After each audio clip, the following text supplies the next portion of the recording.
Antes de comenzar se deben hacer unas aclaraciones.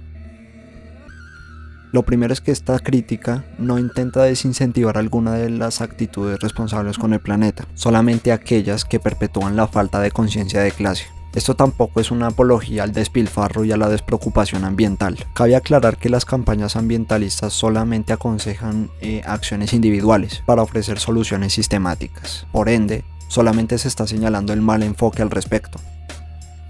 Lo que entendemos por consumo responsable es básicamente el cambio de hábitos de consumo ajustado a necesidades primordiales, todo con el objetivo de consumir lo menos posible, o que se consuma solo lo necesario y que esto en lo posible sea sostenible. Algunos ejemplos muy mencionados son el reciclaje, el ahorro de energía, la reducción de combustible y la reducción de plástico, o ya de plano la eliminación de este último. La idea entonces sería consumir menos para evitar la contaminación, evitar el desperdicio de agua a nivel global y también el ahorro de energía para ser más eficientes. Podrían parecer iniciativas intuitivamente positivas, ya que invitan a ser responsables con nuestros hábitos, pero también tienen un problema muy grande, ya que terminan responsabilizando al individuo, haciéndole creer que tiene el control sobre el medio ambiente, dando la ilusión de que puede frenar la contaminación solamente con sus actos.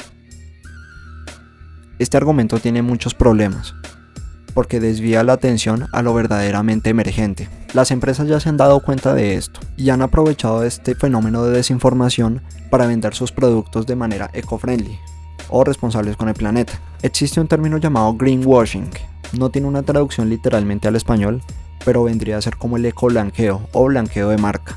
Hace referencia al blanqueamiento de algún tipo de producto con algún tipo de distintivo que sea amigable con el planeta para venderse de manera ambiental, ya sea una etiqueta que diga que es reciclable, que es sostenible, que proviene de materia orgánica o simplemente cambiando los colores. Algunos ejemplos son las latas de Coca-Cola. Estas en su momento se llegaron a vender con el color verde. Tienen el mismo proceso de fabricación tanto interna como externamente, pero le cambian el color para que lo haga parecer más sostenible, cuando todos sabemos que es la misma lata de siempre. Otro ejemplo en el que lamentablemente muchos caen son los pitillos de metal. Se venden con la intención de que se puedan usar varias veces y evitar botarlos a la basura, como hacemos normalmente con los pitillos de plástico. Pero lo que no se menciona es que la fabricación de estos pitillos de metal deja una huella de carbono mucho mayor en su proceso de fabricación que el de un pitillo de plástico. Y lo segundo es que se compran precisamente con la intención de evitar el plástico y que este se bota a la basura con un solo uso. Pero estos pitillos de metal se venden en empaques de plástico, que terminan botándose, lo cual hace bastante ridículo su uso. No es el único ejemplo de desinformación perpetuado por las corporaciones. Acá hay una lista de los diferentes tipos de bolsas que se utilizan para compras y su impacto medioambiental respectivamente. Se nos dice que evitemos el uso de bolsas plásticas, ya que se demoran mucho en biodegradarse y tienen 1 o 2 usos máximo, y con este argumento se venden las bolsas de papel o bolsas de algodón incluso, a los cuales se les puede dar más de un uso. Pero como mencioné antes, no se está teniendo en cuenta el impacto medioambiental en su fabricación, el cual es mucho mayor al de las bolsas plásticas, y si bien se biodegradan antes, tienen una huella de carbono mucho mayor a gran escala, y se requieren muchos más usos de los que se les da normalmente para tratar de compensar ese impacto medioambiental que dejan. Acá podemos observar que una bolsa común de papel blanco, que generalmente se usa alrededor de 3 o 5 veces antes de romperse, necesita 43 usos, y las bolsas que se usan en mercados grandes de cadena y que muy posiblemente cada uno tenga en sus hogares, que están hechas de algodón, son más duraderas, pero requieren más de 7000 usos para compensar su impacto medioambiental. Si nosotros no las usamos esa cantidad de veces, estaríamos contaminando más que si simplemente usáramos bolsas de plástico.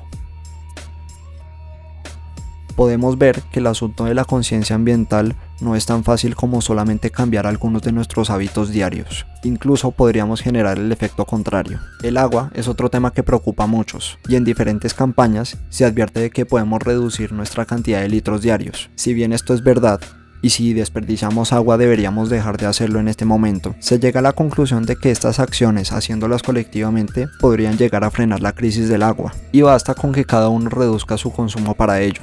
Esta tabla muestra el consumo diario por habitante en promedio, dividido en cada continente o región. El consumo más grande es el de América del Norte y América Central, así que vamos a tomar esta cifra como referencia. En el peor escenario posible, en el mundo una persona es capaz de gastar hasta 1874 metros cúbicos anuales.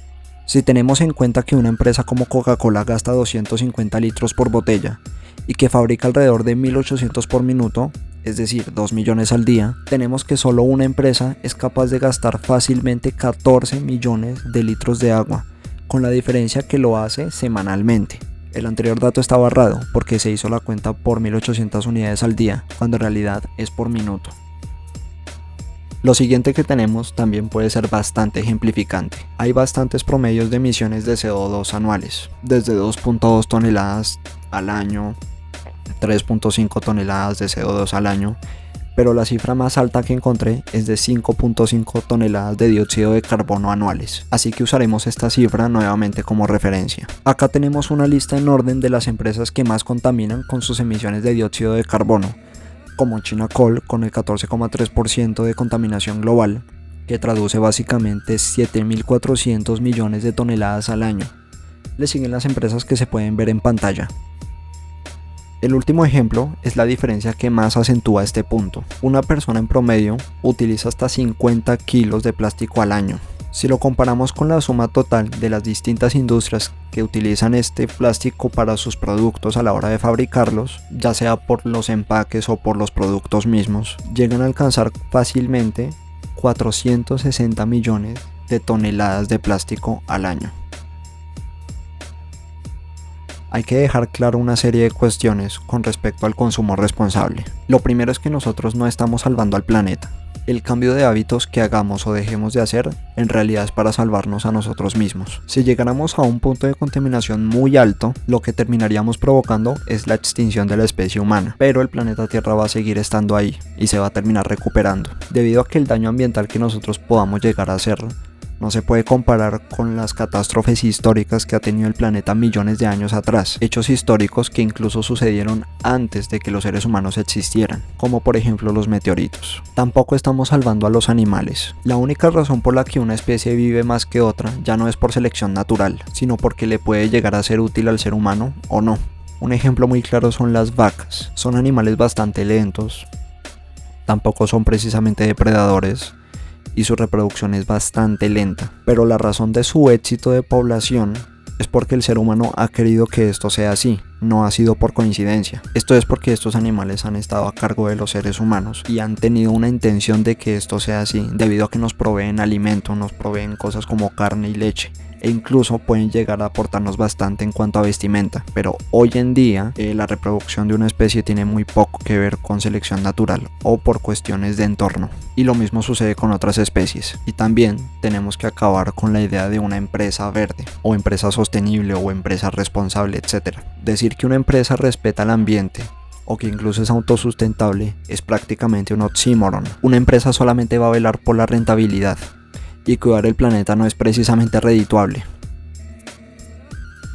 La idea de consumo responsable es solamente una técnica de marketing fondeada por diferentes fábricas, diferentes empresas, para precisamente promocionar esta idea de que los responsables del consumo somos nosotros los seres humanos, no con el fin de vestirse de verde o con el fin de verdad tener una intención para cuidar el planeta, sino para redireccionar la culpa hacia los consumidores, cuando ellos son los principales emisores de dióxido de carbono, los principales despilfarradores de agua y también los responsables de que precisamente el planeta tenga una crisis climática gigante.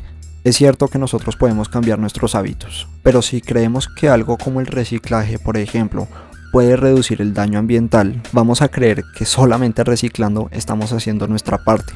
Es prácticamente un placebo, cuando no solamente esto no es así, sino que termina siendo contraproducente para algunas acciones que verdaderamente podrían ser significativas, pero que requieren acciones sistemáticas y a gran escala, no a nivel individual, y de esto dependen realmente las grandes corporaciones, no los seres humanos por individual. Lo que nosotros podamos hacer por el planeta realmente es muy poco. Los cambios significativos van a ser a gran escala. Si en lugar de eso las empresas logran vendernos la supuesta sostenibilidad de sus productos, nos terminamos desviando del problema central. De nada nos sirve poner nuestro granito de arena, lo cual es válido, si las acciones verdaderamente significativas las estamos ignorando. Es prácticamente como estar en una inundación y cerrar la llave que gotea agua, en lugar de tapar las tuberías que están generando muchísimo más desperdicio. Debemos evitar responsabilizar al individuo de problemas sistemáticos.